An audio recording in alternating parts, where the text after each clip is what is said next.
Hey, this is Ken with Adventure Motorsports here in Twin Falls, Idaho again. This final day of our build. Just want to cover a few things that we finished up today.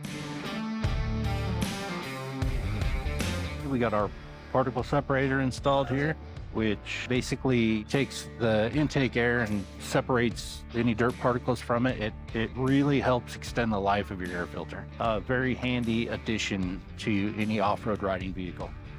Got our spare tire mounted up. We swapped out our tires and wheels. We got our new race line wheels and our Sedona trail saw tires, 32 inches.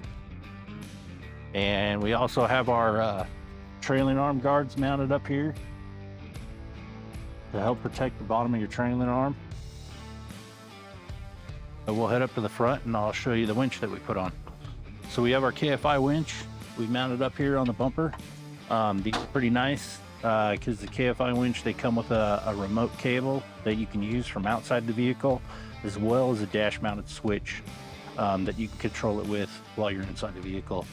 Some people do put plows on these, and they're handy for that.